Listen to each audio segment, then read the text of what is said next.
नमस्कार साथियों। आज महिला दिवस पर मैंने कुछ लाइनें लिखी थीं, चूँकि वेदों में भी कहा गया है यत्र नार्यस्तु पूज्यन्ते रमन्ते तत्र देवता, और विभिन्न चीज़ें ऐसी हैं जो शहरी जीवन में हैं, मगर आज भी ग्रामीण जीवन क्या उस धारा से जुड़ पाया है क्या कि कोई भी अपनी लड़की को शिक्षा के लिए शहर में या अन्य किसी स्थान पर भी दूर नहीं भेजना चाहता। कारण क्या है? सुरक्षा। और भी बहुत से कारण हैं, और अगर ऐसा न होता तो फिर ये शादी की वो जो बढ़ाई गई समय सीमा, तो ये कहीं न कहीं कारण है। एक ऐसे ही एक स्थिति हुई थी जब मैं बीएड में था कि एक पिता अपनी पुत्री को, अपनी बेटी को शिक्षा के लिए जब भेजता है तो उसकी कितनी इच्छाएं, कितनी, आप सोचिए, एक बहुत साहस की ज़रूरत होती है इन चीज़ों के लिए। सिर्फ़ एक शब्द कह देने से बेटी पढ़ाओ बेटी बचाओ, इन शब्दों से कुछ नहीं होगा। और जो पुरुष की एक दानवी वृत्ति है कि उसमें कब पशुत्व घुस जाए इस मानो मनुष्य में क्या पुरुष में, तो ये एक बड़ा अलग विषय है। लेकिन वो स्थिति कि एक लड़की के क्या सपने होते हैं, क्या उन सपनों को कोई जानता? लड़के की अपेक्षा क्या उतना महत्व लड़की को दिया जाता है क्या? अगर ग्रामीण परिप्रेक्ष्य में देखें तो शहरी जीवन में कुछ सुधार है, मगर गाँवों में अभी भी लड़की के जन्म होने पर ही क्या वो माहौल होता है क्या?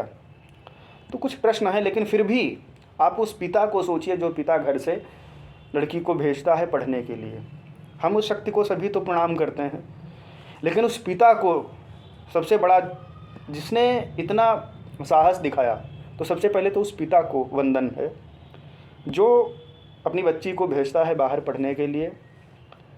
तो मैंने 4 पंक्तियाँ लिखी थीं, कोई विशेष उनमें भाव शायद न मिले, परंतु समर्पित हैं आप सभी के मध्य, कि उस पिता को है मेरा शत शत नमन, उस पिता को है मेरा शत शत नमन, जिसने बेटी की शिक्षा को बल सौंपा है। लड़कों को तो सब भेजते हैं पढ़ाने के लिए, मगर जिसने लड़की को भेजा, उस पिता को है मेरा शत शत नमन, जिसने बेटी की शिक्षा को बल सौंपा है। और जब एक पिता अपनी बेटी को बाहर भेजता है तो उसे कितना सुनना पड़ता है।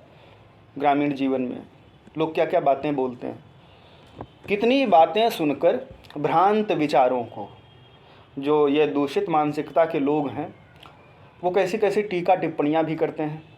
तो ऐसी ऐसी बातें भी सुननी होती हैं। कितनी बातें सुनकर भ्रांत विचारों को, रूढ़िग्रस्त, जो पुराने रूढ़िवादिता से ग्रसित मानसिकता है, रूढ़िग्रस्त सामाजिकता, व्यवहारों को। लेकिन पिता की इच्छा क्या होती है कि जीवन को नवगति देने को, जीवन में नवगति देने को, भावों में उन्नति देने को अपना प्रेम सरल सौंपा है।